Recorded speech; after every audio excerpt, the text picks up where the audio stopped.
Hello friends, welcome to Section Classes YouTube channel. I hope you are all fine. Today I will talk about CHSL notification 2024, which is a good news for those preparing for SSC exam. About this notice, here I will talk about its details, which will be good information for new aspirants. So let's talk about the details of this notification. Notification is Combined Higher Secondary 10 plus 2 level examination 2024. Dates for submission of online application 8 April 2024 to 7 मई 2024। यानी apply का जो timing दिया है आपको CHSL का वो 8 अप्रैल से 7 मई 2024 है। Last date and time for receipt of online application जो है वो 7 मई 2024 तक है, रात्रि 11 बजे तक। और last date and time for making online fee payment जो है आपको 8 मई 2024 रात्रि 11 बजे तक है। यानी कि आप अप्लाई 8 से 7 मई तक कर सकते हैं, 8 अप्रैल से 7 मई तक। और ऑनलाइन पेमेंट जो है आपको 8 मई 2024 रात्रि 11 बजे तक आप पेमेंट कर सकते हैं। उसके बाद है date of window for application form correction and online payment of correction charges जो है 10 मई 2024 से 11 मई 2024 रात्रि 11 बजे तक है। यानी कि आपको करेक्शन के लिए जो टाइमिंग दिया है वो 2 दिन का है। एंड नेक्स्ट है schedule of tier 1 computer based examination जून जुलाई 2024 के आसपास होगा। And schedule of tier 2 computer based examination जो होगा टू बी नोटिफाइड लेटर, यानी बाद में आपको नोटिफाई कर दिया जाएगा। नेक्स्ट है the staff selection commission will hold a competitive examination for recruitment to the group C post which lower divisional clerk, junior secretariat assistant and data entry operators for various ministry or departments of offices of the government of India and various constitutional bodies and statutory bodies, tribunals etc. The details of the examination are as under।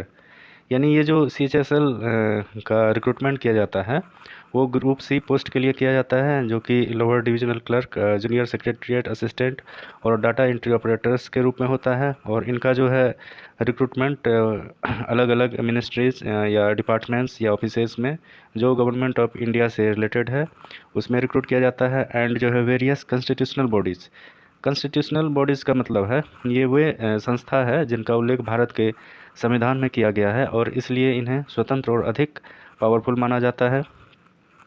जैसे कि चुनाव आयोग है, UPSC है, राज्य लोक सेवा आयोग है, वित्त आयोग है, राष्ट्रीय अनुसूचित जाति आयोग है, राष्ट्रीय अनुसूचित जनजाति आयोग है, भारत के नियंत्रक और महालेखा परीक्षक जो कैग, और भारत के महान्यायवादी अटॉर्नी जनरल, और भी बहुत सारे कमीशंस हैं जो कि कॉन्स्टिट्यूशनल बॉडीज़ के रूप में आते हैं। और एक फ्रेंड्स होता है नॉन कॉन्स्टिट्यूशनल बॉडीज़। ये संस्थाएं देश के संविधान में लिखित नहीं है, अर्थात इनके गठन के लिए केंद्र सरकार को संसद में बिल पास करना पड़ता है। अतः ऐसे जो निकाय होते हैं वो नॉन कॉन्स्टिट्यूशनल बॉडीज़ कहलाते हैं, जो कि किसी विशेष उद्देश्य की पूर्ति के लिए गठित किए जाते हैं। एग्जाम्पल के तौर पर देखें तो नीति आयोग, राष्ट्रीय मानवाधिकार आयोग, केंद्रीय जांच ब्यूरो यानी CBI, केंद्रीय सतर्कता आयोग, राज्य सूचना आयोग, लोकपाल और लोकायुक्त इत्यादि जो है वो नॉन कॉन्स्टिट्यूशनल बॉडीज़ के अंतर्गत आते हैं। अगर CHSL पोस्ट की बात करें इसके पे स्केल की, तो ये लोअर डिवीज़न क्लर्क LDC और जूनियर सेक्रेटरीट असिस्टेंट JSA, जिसका पे लेवल 2 और ग्रेड पे 1900 होता है और इसका बेसिक जो है आपको 19,900 से 63,200 है। उसके बाद है डेटा एंट्री ऑपरेटर DEO, जिसका पे लेवल 4 है और इसका ग्रेड पे जो होता है 2400 होता है और इसका बेसिक पे दिया है आपको 25,500 से 81,100। एंड लेवल 5 के लिए भी डेटा एंट्री ऑपरेटर का रिक्रूटमेंट होगा, जो कि इसका बेसिक पे 29,200 और से लेके 92,300 है और इसका जो है ग्रेड पे 2800 होता है। काफ़ी अच्छा पोस्ट है। एंड है data entry operator grade A, यानी इसका पे लेवल 4 यानी ग्रेड पे जो है 2400 होता है और इसका बेसिक पे जो है 25,500 से 81,000 होता है। ये इन सारे पोस्ट जो है CHSL के अंतर्गत आते हैं और इसका रिक्रूटमेंट जो है बहुत सारे मंत्रालय या विभागों में इत्यादि में किया जाता है। अब वैकेंसीज़ की बात करें तो टेंटेटिव वैकेंसीज़ जो है देयर आर अप्रॉक्स 3,712 वैकेंसीज़, यानी कि 3,712 वैकेंसीज़ है CHSL के अंतर्गत, जो कि ठीक ठाक वैकेंसीज़ है। उसके बाद दिया है however form number of vacancies will be determine in due course, updated vacancies if any along with post wise and category wise vacancy will be made available on the website of the commission this. यानी कि कहा गया कि अगर इसमें कुछ भी changes हो जाते हैं, अगर कुछ अपडेट मिलेंगे तो आपको ये कमीशन के वेबसाइट पे इन्फॉर्म कर दिया जाएगा, इसलिए आप जो है कमीशन के वेबसाइट को रेगुलर विजिट करते रहें। आगे है रिजर्वेशन। तो रिजर्वेशन आप लोग जानते ही है, जो जो कैटेगरीज आते हैं उसको क्या क्या बेनिफिट मिलता है। नेक्स्ट बात करें नेशनल सिटीजनशिप की, तो ये भी कोई ख़ास नहीं है, ये भी लगभग सभी लोग जानते हैं। एज लिमिट की बात करें तो एज लिमिट है एज ऑन 1 अगस्त 2024 ये से गणना किया जाएगा। और इसका जो है candidate born not before 2 August 1997 and not later than 1 August 2006 are eligible to apply. Age limit में अगर इम्पोर्टेंट इंस्ट्रक्शन की बात करें तो candidates born not before 2 August 1997, यानी कि 2 अगस्त 1997 से पहले का जन्म नहीं होना चाहिए, and not later than 1 August 2006 के बाद नहीं होना चाहिए। उसके बाद अपर एज रिलैक्सेशन की बात करें तो जो जो कैटेगरी से है उसको जो एज रिलैक्सेशन दिया जाता है वो लगभग सभी एग्ज़ाम्स में सेम होते हैं। जैसे SC/ST को 5 इयर्स छूट मिलता है, OBC को 3 इयर्स, PWBD जो UR कैंडिडेट है उसको 10 इयर्स की छूट मिलता है, बाद बाकी एज ऑन। अब नेक्स्ट बात करें एज रिलैक्सेशन के अलावा दिया है एक्सप्लेनेशन। जो an ex serviceman means a person, जो एक्स सर्विसमैन है वो अपना जो है इंस्ट्रक्शन देख सकते हैं, कौन कौन एक्स सर्विसमैन के अंतर्गत आते हैं या उसको किस किस अनुसार उसको एक्स सर्विसमैन के रूप में माना जाएगा। उसके बाद process of certification and format of certificate, वो जो है जो जो कैटेगराइज कैंडिडेट है उसको क्या क्या सर्टिफिकेट का ज़रूरत है वो इसमें दिया गया है, कोई ख़ास नहीं है, लगभग सारे एग्ज़ाम में ये सब चीज़ डिटेल्स दिया जाता है। एंड 7 नंबर पॉइंट की बात करें, provision of compensatory time and assistance of scribe. Scribe का मतलब होता है जो भी PWBD कैंडिडेट यानी पर्सन्स विद बेंचमार्क डिजेबिलिटीज़ के अंतर्गत आते हैं उनको जो है स्क्राइब यानी कि उसको हेल्प करने के लिए असिस्टेंट के रूप में प्रोवाइड करवाया जाता है। उसके बारे में डिटेल्स है, कौन स्क्राइब रख सकते हैं और स्क्राइब का क्या क्या उसका क्राइटेरिया होगा। खासकर PWBD जो कैंडिडेट होता है उसके लिए जो है क्राइटेरिया लगभग डिजेबिलिटी का जो होता है 40% मिनिमम रखा जाता है। और आगे की बात करें स्क्राइब के बाद तो essential educational qualifications as on 1 August 2024 ये काफ़ी इम्पोर्टेंट है, क्योंकि इस बार जो है लेवल 5 के रूप में भी आपको रिक्रूटमेंट देखने को मिला है ये CHSL के अंतर्गत। तो एसेंशियल एजुकेशनल क्वालिफिकेशन की बात करें तो data entry operator DO and DO grade A in ministry of consumer affairs, food and public distribution and ministry of culture के जो पोस्ट है वो उसका जो है क्वालिफिकेशन डिटेल्स दिया है। 12th standard pass in science stream with mathematics as a subject from recognised for a equivalent, यानी कि जो भी कैंडिडेट 12th पास है PCM से यानी फिजिक्स केमिस्ट्री मैथ से वो इसके लिए एलिजिबल है DO के लिए, जो कि ministry of consumer affairs and food and public distribution and ministry of culture department के अंतर्गत उसको रिक्रूट किया जाएगा। And for LDC and JSA and DO और DO ग्रेड A के जो पोस्ट है उसके लिए क्वालिफिकेशन की बात करें तो except DOs in department of ministry mention at para 8.1 above, यानी ऊपर में जो दिया गया है उसके अलावा जो आपका क्वालिफिकेशन होगा, candidate must have pass 12th standard और equivalent examination from a recognized board a university, यानी कि बाद बाकी की जो पोस्ट होंगे वो ऊपर वाले को छोड़ करके जो ministry of consumer affairs, food and public distribution and ministry of culture के लिए है उसको छोड़ करके बाद बाकी जो है उसका क्वालिफिकेशन 12th स्टैंडर्ड रखा गया है। अब वो 12th आर्ट्स से है, कॉमर्स से है या साइंस से है उससे कोई फ़र्क नहीं पड़ता है। इस बार की खास की बात कर इस बार अगर देखा जाए तो जो अपियरिंग कैंडिडेट है जो 12th के एग्ज़ाम दे दिए हैं जिसका रिजल्ट नहीं आया है तो वो भी इस फॉर्म को फिलअप कर सकते हैं, ये अच्छी न्यूज़ है। और उनका दिया है कि the candidate who have appeared in their 12th standard और equivalent examination can also apply, however they must possess essential qualification on or before the cut off date that is 1 August 2024, यानी कि अगर जो भी अपीयरिंग कैंडिडेट है अगर 1 August 2024 से पहले अगर उसका रिजल्ट आ जाता है तो वो इस फॉर्म को फिलअप कर सकते हैं, अन्यथा नहीं कर सकते हैं। तो ये आप सोच समझ करके फॉर्म को फिलअप कीजिए। लगभग में कैंडिडेट का जो है रिजल्ट आ ही जाएगा जो भी अपीयरिंग हुए हैं। उसके बाद हाउ टू अप्लाई है तो ये इम्पोर्टेंट है क्योंकि इसमें कुछ न्यू गाइडलाइन दिया गया है। All the candidates who wish to apply in response to this notice and have not generated their one time registration OTR on the new website will be required to do so as the earlier OTR generated on the old website. This will not be functional for the new website. यानी कि जो भी candidate OTR one time registration किए हैं पहले से अगर old website पे, तो नया वेबसाइट आपको दिया गया है, इस पर आप जा कर के OTR जनरेट कर सकते हैं। उसके बाद अगर कोई जो भी नए कैंडिडेट जो है नए वेबसाइट पे OTR जनरेट किए हैं तो उसके लिए कोई दिक्कत नहीं है। और subsequent to OTR the candidates can proceed to fill the application for the examination. Once an OTR has been generated on the new website, it will be continue to remain valid for all the examination to be applied for on the new website.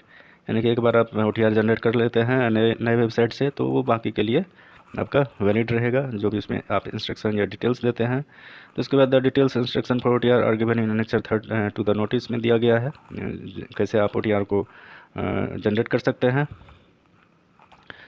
उसके बाद बात करें application के photograph की, तो photograph online लिया जाएगा और इसके लिए जो आपका जो है सफिशिएंट एनवायरनमेंट होना चाहिए फ़ोटो क्लिक करने के लिए, तो ये आपको दिया गया है। और 9.4 में दिया गया है आपका सिग्नेचर का जो फॉर्मेट होगा वो 10 से 20 KB के बीच होगा और उसका लंबाई चौड़ाई भी दे दिया है 4 सेंटीमीटर बाय 2 सेंटीमीटर होगा, 4 सेंटीमीटर विड्थ है और 2 सेंटीमीटर हाइट है।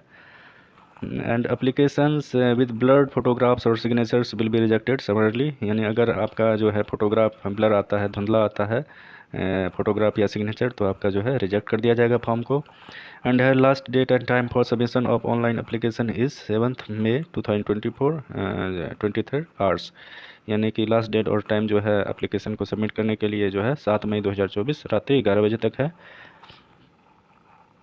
उसके बाद 9.6 पॉइंट की बात करें, candidates are advise to in their own interest to submit online applications much before the closing date and not to wait till the last date to avoid the possibility of disconnection and inability or failure to log into the SSC website on account of heavy load on the website during the closing days. लगभग सारे जो है employment news में ऐसा instruction रहता है, क्योंकि जब से ऑनलाइन फॉर्म फिलअप होने लगे हैं तो वेबसाइट में जो ट्रैफिक आ जाने के वजह से अगर आपको कोई दिक्कत होता है या वेबसाइट के डिस्कनेक्शन या कोई भी इनेबिलिटी या फेलियर होने से, लॉगिन फेलियर होने से प्रॉब्लम होता है, तो इसलिए आपको सलाह दी जाती है कि आप जो है जल्द से जल्द फॉर्म को फिलअप कर लें। एंड है ये जो डार्क में दिया गया है इंस्ट्रक्शन, तो ये कुछ इंपॉर्टेंट रहता है, इसलिए इस पर डिस्कस कर रहे हैं। Before submission of the online application candidates must check through preview of print option that they have filled correct details in इस फील्ड ऑफ द फॉर्म, यानी कि अगर आप ऑनलाइन एप्लीकेशन सबमिट करना चाहते हैं उससे पहले प्रीव्यू देख लीजिए और फिर उसके बाद ही आप सबमिट कीजिए। एप्लीकेशन फ़ी की बात करें तो फ़ी पेएबल है ₹100 ओनली, 100 रुपया है। और women candidates and candidates belonging to schedule caste SC, schedule tribes ST, person with benchmark disabilities PWBD and ex serviceman ESM eligible for reservation और exempted from payment of fee, यानी कि जो भी women candidate है SC ST और PWBD and ex serviceman candidates है उसको फ़ी में छूट दिया गया है। और ये फ़ी जो है ऑनलाइन पे करना पड़ेगा, चाहे आपके पास जो भी ऑनलाइन साधन है, चाहे वो भीम UPI नेट बैंकिंग या डेबिट कार्ड क्रेडिट कार्ड, ये सब से आप कर सकते हैं। और ऑनलाइन फ़ी जो है आप पेड करने का जो लास्ट टाइम दिया है आपको 8 मई 2024 रात्रि 11 बजे तक है। एंड है window for application form correction, यानी 11 नंबर पॉइंट में आपको दिया गया है एप्लीकेशन फॉर्म करेक्शन करने के लिए जो टाइमिंग दिया है आपको 2 दिन 10 मई 2024 से 11 मई 2024 के बीच रात्रि 11 बजे तक, वो आपको दिया गया है। और इसमें अगर बात करें करेक्शन के लिए जो आपको चार्जेज है वो 200 है, क्योंकि 11.4 में आपको दिया गया है The Commission will levy a uniform correction charges of ₹200 for making correction and resubmitting modified or corrected application for the first time and ₹500 for making correction and resubmitting modified or corrected application for the second time. The correction charges will be applicable to all candidates irrespective of their gender or category. यानी कि अगर आप कोई correction करने चाहते हैं अपने application में ये जो भी आप सबमिट किए हैं या मॉडिफाइड करना चाहते हैं, तो उसके लिए आपको एक बार यानी पहली बार जो है आपको 200 रुपया पे करना पड़ेगा। अगर फिर से आप दोबारा उसमें मॉडिफाइड करना चाहते हैं तो उसके लिए 500 रुपया पे करना पड़ेगा। और ये जो है लगभग सभी कैंडिडेट या जेंडर या जो भी कैटेगरीज आते हैं उसके लिए मान्य है। और ये भी जो आप करेक्शन फ़ी के रूप में जो आपसे लिया जाएगा वो नेट के थ्रू ऑनलाइन के थ्रू ही पे करना पड़ेगा, चाहे भीम UPI नेट बैंकिंग या master card RuPay card credit card debit cards के द्वारा पे कर सकते हैं। उसके बाद है the correction charges once paid shall not be refunded under any circumstances nor will it be adjusted against any other examination और सिलेक्शन। यानी कि ये जो है रिफंडेड नहीं है, जो भी आपका करेक्शन फ़ी है। एंड नेक्स्ट जो है आपको बात करें सेंटर्स ऑफ एग्जामिनेशन की, जो भी आपका एग्जामिनेशन सेंटर्स होगा तो ये आपको दिया गया है। जो भी रीजन है एसएससी के अंतर्गत, एसएससी रीजन्स एंड स्टेट्स और UTs under the jurisdiction of the region, उसके अंतर्गत जो है इन सारे सेंटर्स को दिया गया है। आप देख सकते हैं आपके नियरेस्ट रीजन में कौन कौन जगह पे एग्जामिनेशन अवेलेबल है, क्योंकि आपको फॉर्म भरते समय जो है एग्जामिनेशन सेंटर के रूप में 3 जगह को चूज करना पड़ता है, क्योंकि नीचे भी दिया गया है। आप देख सकते हैं 12.2 में a candidate has to give option for 3 centres in the order of priority within the same region. यानी कि जो भी कैंडिडेट एग्जामिनेशन सेंटर को चूज करना चाहते हैं तो वो 3 एग्जामिनेशन सेंटर को चूज कर सकते हैं प्रायोरिटी के अनुसार। पहले आपको कहाँ सुविधा होगा एग्ज़ाम देने में, और वो सेम रीजन होना चाहिए। उसके बाद है no request for change of centre at any stage और tiers of the examination will be considered later under any circumstances. यानी कि कोई भी रिक्वेस्ट आपको एक्सेप्ट नहीं होगा अगर आप एग्जामिनेशन सेंटर में चेंज करना चाहते हैं किसी कारणवश। उसके बाद इम्पोर्टेंट टर्म जो है, इम्पोर्टेंट पॉइंट जो है 13 नंबर पॉइंट की बात करें स्कीम ऑफ एग्जामिनेशन, ये बहुत ज़्यादा इंपॉर्टेंट है। The computer based examination will be conducted in 2 tiers as indicated below. यानी कि जो भी आपका CHSL का एग्ज़ाम लिया जाएगा वो टायर 1 और टायर 2 के रूप में लिया जाएगा। उसके बाद है marks scored by candidates in computer based examination if conducted in multiple shifts will be normalised by using the formula published by the commission vide this notice. अगर मल्टीपल शिफ्ट में एग्ज़ाम्स कंडक्ट होते हैं तो उसका normalisation किया जा सकता है, और उसी के अनुसार कट ऑफ मार्क भी डिटरमाइन किया जाएगा फाइनल मेरिट में। उसके बाद है टेंटेटिव आंसर की of the computer based examination will be placed on the website of the commission after the examination. Candidates may go through the answer keys and submit online representations if any within the time limit given by the commission on payment of rupees 100 per questions which is non-refundable. Any representation regarding the answer keys received through the online modality within the time limit fixed by the commission at the time of uploading of the answer keys will be scrutinized before finalizing the answer keys, and the decision of the commission in this regard will be final. Representations on the matter received through any other modalities, example letter, application, email, etc. will not be entertainment. यानी SSC का जो ये CHSL exam होने के बाद जो आपको इसका आंसर की वेबसाइट पे अवेलेबल करा दिया जाएगा। अगर कोई कैंडिडेट उसको डाउट है अपने आंसर की मिलाने के बाद कि मेरा ये सही होना चाहिए, तो उसके रूप में आपको पर क्वेश्चंस जो 100 रुपीज़ पे करना पड़ेगा, जो कि नॉन रिफंडेबल होगा, और उसके साथ आपको प्रूफ भी देना पड़ेगा कि आखिर किस कारण से ये क्वेश्चंस का आंसर गलत दिया गया है। तो ये सब आप देख सकते हैं, ला सकते हैं। And the schedule of examination indicated in the notice is tentative. Any changes in the schedule of examination will be inform to candidates only through the website of the commission. जो भी शेड्यूल ऑफ एग्जामिनेशन है वो notice के आधार पर है, tentative है। अगर कोई चेंजेज होता है तो वेबसाइट के कमीशन के जो वेबसाइट है उस पर आपको अपडेट कर दिया जाएगा या आपको इन्फॉर्म कर दिया जाएगा। उसके बाद आप अगर बात करें 13.7 पॉइंट में, in case of any difference और डिस्क्रिपेंसी और dispute in the questions between English and the opted language the content of English version shall prevail. अगर कोई तरह का आपको दिक्कत होता है जो भी क्वेश्चंस दिया जाएगा उसमें, या कोई डिस्प्यूट है तो इंग्लिश को ही आधार माना जाएगा। उसके बाद 13.8 पॉइंट में बात करें स्कीम ऑफ टायर 1 एग्जामिनेशन की, जो एग्जामिनेशन टायर 1 का जो एग्जामिनेशन का स्कीम होगा वो आपको जो है सब्जेक्ट 4 सब्जेक्ट के रूप में होगा, जैसे English language, general intelligence, quantitative aptitude, general awareness. यानी कि टायर 1 में जो है 4 पार्ट में आपको दिया जाएगा। 4 पार्ट के जो सब्जेक्ट्स होते हैं उसके अनुसार आपको क्वेश्चंस दिया जाएगा। जैसे इंग्लिश लैंग्वेज में आपको 25 क्वेश्चंस रहेंगे 50 मार्क्स के, और जनरल इंटेलिजेंस यानी रीजनिंग का जो क्वेश्चंस रहेगा वो भी 25 रहेगा 50 मार्क्स के, एंड क्वांटिटेटिव एप्टीट्यूड यानी मैथ से जो है 25 क्वेश्चंस रहेंगे 50 मार्क्स के, और जनरल अवेयरनेस के भी 25 क्वेश्चंस रहेंगे 50 मार्क्स के। यानी कि आपको 100 क्वेश्चंस रहेगा टायर 1 में, चारों सब्जेक्ट्स मिला करके। और ये जो 100 क्वेश्चंस है 25-25 के रूप में रहेगा। और इसका जो मार्क्स भी 50-50 रहेगा, यानी कि पर क्वेश्चन आपको 2 मार्क्स दिया गया है। अगर बात करें क्वेश्चन नंबर ऑफ क्वेश्चंस की, तो 100 क्वेश्चंस 200 मार्क्स। और उसका टाइम ड्यूरेशन जो है 60 मिनट्स दिया गया है, यानी कि 100 क्वेश्चन को सॉल्व करने के लिए। और 80 मिनट्स जो दिया गया है स्क्राइब के लिए, जो PWBD कैंडिडेट है। और हाँ, बात करें नेक्स्ट, तो the tyre 1 examination will consist of objective type multiple choice questions only, यानी कि टायर 1 का एग्ज़ाम जो रहेगा ऑब्जेक्टिव टाइप रहेगा, और उसमें जो है मल्टीपल चॉइस क्वेश्चंस रहेगा। The questions will be set in English, Hindi and any language opted by the candidates in the application form. जो भी आप एप्लीकेशन में अपना लैंग्वेज चूज़ किए हैं उसके अनुसार भी रहेगा, यानी हिंदी इंग्लिश तो रहेगा ही, और बाद बाकी आपके रीजनल लैंग्वेज में भी क्वेश्चंस दिया जाएगा। उसके बाद है there will be negative marking of 0.5 marks for each wrong answer. Candidates are therefore advise to keep this in mind while answering the questions. Candidate को सलाह दी जाती है कि नेगेटिव मार्किंग के रूप में आपसे 0.50 मार्क्स डिडक्ट कर लिया जाएगा, इसलिए जो है आप क्वेश्चंस को के आंसर को चूज करते हुए सावधानी बरतें।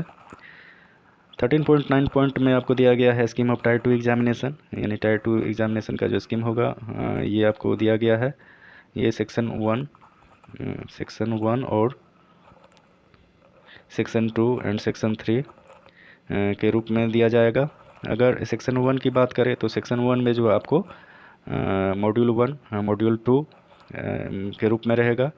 मॉड्यूल 1 में मैथमेटिकल एबिलिटीज़ रहेगा, जो 30 क्वेश्चंस रहेंगे। और मॉड्यूल 2 में रीजनिंग एंड जनरल इंटेलिजेंस रहेंगे, जो रीजनिंग के क्वेश्चंस रहेंगे, 30 क्वेश्चंस रहेंगे। यानी कि सेक्शन 1 में आपको 60 क्वेश्चंस रहेंगे 30 के रूप में। और इसका मैक्सिमम मार्क्स जो होगा 60 इंटू 3, यानी कि 180, यानी आपको पर क्वेश्चंस जो है 3 मार्क्स दिया गया है।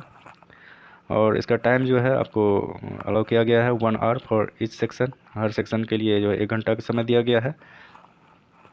और जो भी स्क्राइब्स है उसके लिए 1 घंटा 20 मिनट का समय दिया गया है। सेक्शन 2 की बात करें, तो सेक्शन 2 में आपको मॉड्यूल 1 और मॉड्यूल 2 दिया गया है। मॉड्यूल 1 में इंग्लिश लैंग्वेज एंड कम्प्रीहेंशन है, जो कि 40 क्वेश्चंस रहेंगे। और मॉड्यूल 2 में जनरल अवेयरनेस के क्वेश्चन रहेंगे, जो कि 20 क्वेश्चंस रहेंगे। टोटल इसमें भी 60 मार्क्स दिया है, 60 क्वेश्चंस है। और पर क्वेश्चंस जो है 3 मार्क्स दिया गया है, इसलिए इसका भी सेक्शन 2 का भी टोटल अगर मार्क्स की बात करें तो 180 है। एंड सेक्शन 3 की बात करें, तो मॉड्यूल 1 में जो है कंप्यूटर नॉलेज मॉड्यूल भी दिया गया, जिसका जो है 50 क्वेश्चंस रहेंगे। और इसका भी पर क्वेश्चन 3 मार्क्स है, यानी 45 जो है मार्क्स दिया है। और इसका जो है टाइमिंग आपको दिया है 50 मिनट्स, और जो भी स्क्राइब है उसके लिए 20 मिनट्स दिया गया है। एंड है सेशन 2 जो है वो सेक्शन 3 के रूप में, अगर मॉड्यूल 2 में स्किल टेस्ट और टाइपिंग टेस्ट मॉड्यूल होगा। और पार्ट ए में जो है skill test for DEO in department of ministry mention, जो पारा 8.1 में दिया गया है, उसके लिए 15 मिनट्स है, स्क्रैप के लिए 20 मिनट। पार्ट बी के लिए 15 मिनट्स, स्क्रैप के लिए 20 मिनट्स है। और पार्ट सी जो टाइपिंग टेस्ट होगा वो फॉर LDC और GSC के लिए होगा, उसका जो टाइम है आपको 10 मिनट्स है, और स्क्रैप के लिए 15 मिनट्स दिया गया है। लगभग सभी लोग जानते ही होंगे, एग्ज़ाम का पैटर्न काफ़ी चेंजेस हो गया है। Tyre 2 will be include following 3 sections having 2 module each, यानी टायर 2 का जो एग्ज़ाम होगा वो 3 सेक्शंस के रूप में होगा, सेक्शन 1, सेक्शन 2, सेक्शन 3।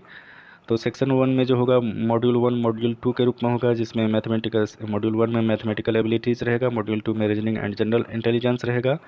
सेक्शन 2 में जो है मॉड्यूल 1 में इंग्लिश लैंग्वेज एंड कम्प्रीहेंशन रहेगा, मॉड्यूल 2 में जनरल अवेयरनेस होगा। और सेक्शन 3 में जो है मॉड्यूल 1 में कंप्यूटर नॉलेज टेस्ट रहेगा, और मॉड्यूल 2 में स्किल टेस्ट और टाइपिंग टेस्ट रहेगा।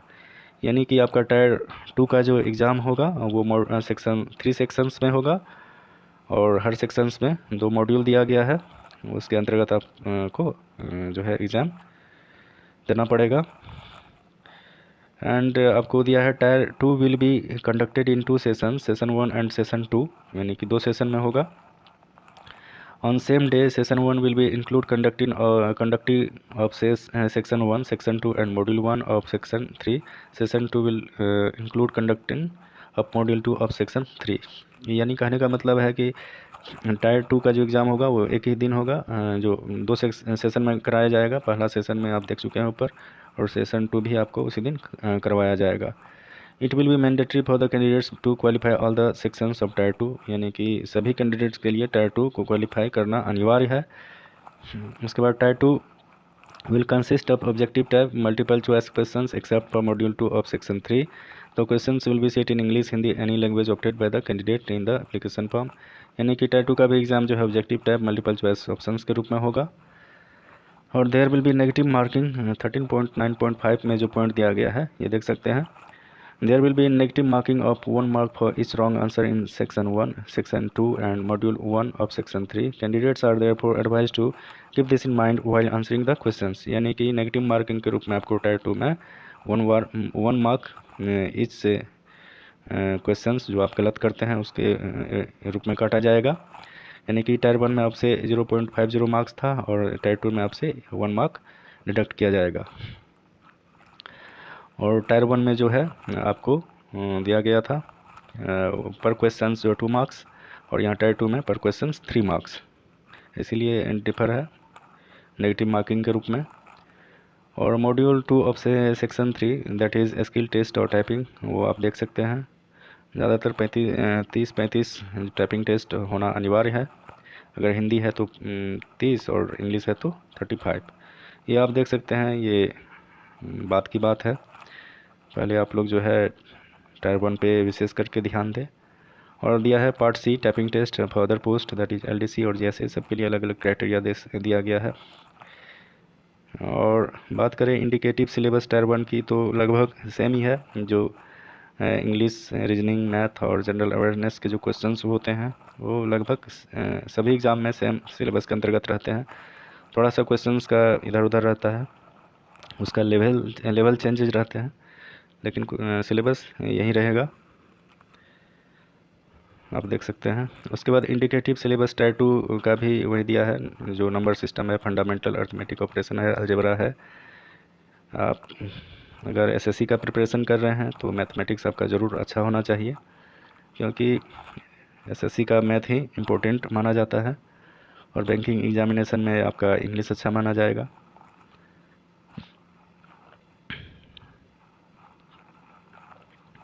ये आपका सिलेबस दिया है टायर 1 और टायर 2 का। और कंप्यूटर बेसिस में भी आप देख सकते हैं, कोई खास नहीं है, बेसिक नॉलेज आपको कंप्यूटर का होना चाहिए। जैसे बेसिक नॉलेज में आपको computer basis, software, working with internet and emails, basic of networking and cyber security, यानी कि अगर न्यू एस्पायरेंट्स है तो ये सब चीज़ लगभग सभी को पता ही होगा, क्योंकि आजकल तो कंप्यूटर मैंडेटरी है सभी के लिए। उसके बाद एडमिशन टू द एग्जामिनेशन जो होगा, आपका एडमिशन सर्टिफिकेट जो दिया जाएगा। एडमिशन सर्टिफिकेट्स की बात करें, जो यहाँ पे दिया गया है एडमिशन सर्टिफिकेट्स एसी, ये आपको वहीं एडमिट कार्ड होगा। वो एप्लीकेशन आपका अगर पास होता है, आप सबमिट किए हैं, उसको वेरीफाई करके आपको जो है एडमिट कार्ड इशू कराया जाएगा। उसके बाद 14.6 पॉइंट की बात करें तो इसमें दिया गया है facility to download admission certificates will be made available 3 to 7 days before the examination on the website regional office concern. जो है आपको वेबसाइट पे 3 से 7 दिन पहले जो है एडमिट कार्ड उपलब्ध करवा दिया जाएगा। Candidate must bring print out of the admission certificate to the examination hall, यानी कि जो भी अभ्यर्थी है उसे सलाह दिया जाता है कि उसको आप प्रिंट आउट करके एग्जामिनेशन हॉल में प्रवेश करें।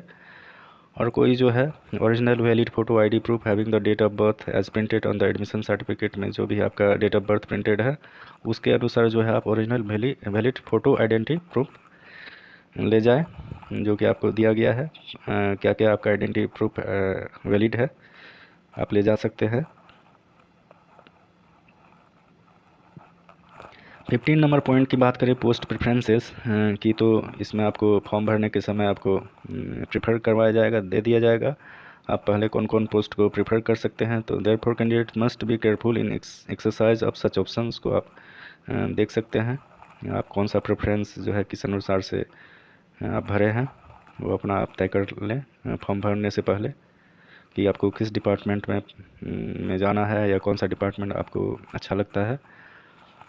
उसके बाद 15.3 की बात करें तो candidates who do not submit there post preferences on the website of the commission with in the stipulated time will not be considered for any post in the final result. Such candidates shall not be provided with another opportunity to exercise preference for post and will be solely responsible for the same. अगर वो candidate अगर जो post preference को नहीं भर पाते हैं, तो अगर आपका फाइनल रिजल्ट हो जाता है, सिलेक्शन हो जाता है, तो आपको कोई पोस्ट जो है प्रोवाइड नहीं करवाया जाएगा। तो इसीलिए पोस्ट प्रेफरेंस भरना बहुत ज़रूरी है। आप सोच समझ करके पोस्ट प्रेफरेंस का चुनाव कर सकते हैं। उसके बाद 16 नंबर पॉइंट में डॉक्यूमेंट वेरिफिकेशन डीवी दिया गया है। तो डीवी तो लास्ट की बात है। इसमें आपका जो भी वैलिड डॉक्यूमेंट है, जैसे एजुकेशनल क्वालिफिकेशन से रिलेटेड हो या कैटेगरी से रिलेटेड हो, जो भी है आपको उस समय देखा जाएगा। इसलिए आपको 16.1 में दिया गया है, document verification DV will be conducted by the user departments and organisation after declaration of the final result के बाद आपका डीवी लिया जाएगा। और डीवी के रूप में जो जो है आपका यहाँ पे दिया गया है, क्या क्या चीज़ चाहिए, कैसे चाहिए, वो आप देख सकते हैं। लगभग जो है सभी एग्ज़ाम्स में इसी तरह का मैंडेटरी होता है। 17 नंबर पॉइंट की बात करें मोड ऑफ सिलेक्शन की, तो मोड ऑफ सिलेक्शन में आपको दिया गया है 17.1 में minimum qualifying marks in tier 1 and section 1, section 2 and module of 1 of section 3 of tier 2 examination are as follows. यानी कि टायर 1 और टायर 2 के लिए जो आपका मिनिमम क्वालिफाइंग मार्क्स दिया गया है वो नीचे दिया गया है। जैसे कि आप यूआर कैंडिडेट है तो आपको 30% मार्क्स लाना अनिवार्य है। ओबीसी और ईडब्ल्यूएस के लिए 25% मार्क्स अनिवार्य है। ऑल अदर कैटेगरीज़ के लिए 20% मार्क्स अनिवार्य है। यहाँ एक चीज़ देखने को मिल रहा है, ओबीसी और ईडब्ल्यूएस का दोनों का जो है आपको क्वालिफाइंग मार्क्स सेम है, 25% है। यहाँ पे कुछ छूट मिला है ईडब्ल्यूएस को। उसके बाद आपको दिया गया है आप डिटेल्स, वही टाइपिंग टेस्ट वगैरह से रिलेटेड है, क्या क्या है। 17.10 की बात करें तो merit list will be prepared on the basis of overall performance of candidates in tyre 2 examination only. ये इम्पोर्टेंट है। जो भी आप टायर 1 और टायर 2 के एग्ज़ाम्स देते हैं तो आपका जो भी मेरिट बनेगा वो टायर 2 एग्जामिनेशन के आधार पे ही बनेगा। इसलिए आप लोग जो है टायर 1 के साथ साथ टायर 2 पे भी फोकस करें। अगर आप टायर 2 का प्रिपरेशन अच्छा से कर लेते हैं तो टायर 1 का एग्ज़ाम के लिए तो सोचना ही नहीं पड़ेगा। तो इसलिए आप लोग जो है टायर 2 के लिए ज़्यादा मेहनत करें। और जो कैंडिडेट टाइपिंग वगैरह नहीं किए हैं तो वो आप टाइपिंग कर सकते हैं, उसका जो है प्रैक्टिस स्टार्ट कर दीजिए, क्योंकि लास्ट में जो है टाइपिंग के लिए भी आपको समय चाहिए। ये जो चाहिएगा कि 10 दिन में टाइपिंग हो जाए तो वो पॉसिबल नहीं है। उसके बाद 19 नंबर पॉइंट में है action against candidates found guilty of misconduct. जो भी आप गलती करते हैं या मिसकंडक्ट करते हैं तो दिया गया है। टाइप ऑफ मेल प्रैक्टिस, ये सब दिया गया है, क्या क्या है। डिपार्टमेंट पीरियड भी दिया गया है कि आप अगर आपको ये सब चीज़ गलत करते हुए पाया गया तो उसके लिए आपको डिपार्टमेंट किया जाएगा। जैसे उसका दिया गया 2 साल, 3 साल, जो भी है 5 साल। तो यहाँ पे अलग अलग मेल प्रैक्टिसेस के लिए है।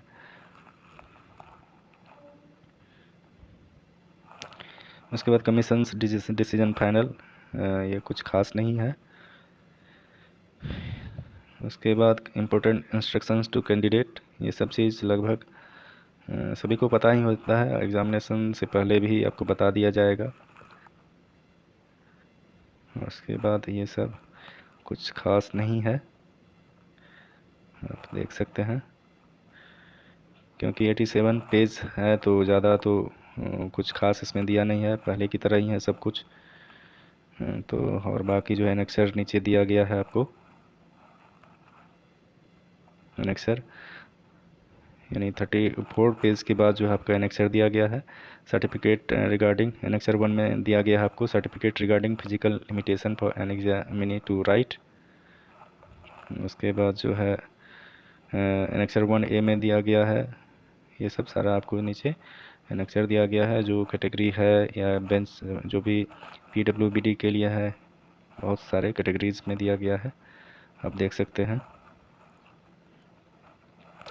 और कुछ कुछ डिटेल्स दिया है, जैसे एनेक्सर 3 में आपको जो है 1 टाइम रजिस्ट्रेशन के लिए जो प्रोसेस है वो आपको बताया गया है कि आप नए वेबसाइट पे कैसे जो है OTR जनरेट कर सकते हैं। तो ये भी आप देख सकते हैं, नहीं तो यूट्यूब पे बहुत सारे वीडियो आपको मिलेंगे वो भी आप देख सकते हैं। ये यहाँ पे दिया है flow up on time registration, इस अनुसार से आपको जो है स्क्रीनशॉट वगैरह पीडीएफ के रूप में भी आपको शेयर कर दिया गया है एकदम प्रोसेस के साथ।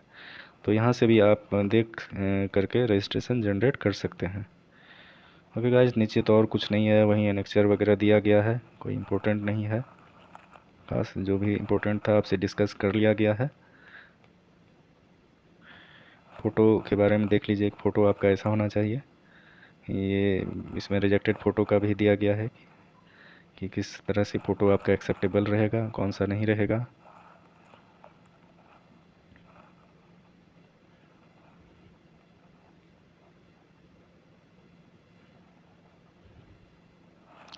ये सब एनेक्सर आप देख सकते हैं। ये सभी के लिए मैंडेटरी नहीं है, जो जिस कैटेगरी के हैं या जिस बेनिफिट के अंतर्गत आते हैं उसके लिए है ये सब।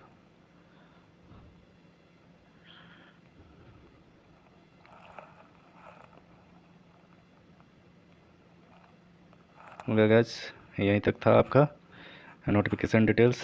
मिलते हैं नेक्स्ट वीडियो में। Thank you for watching this video.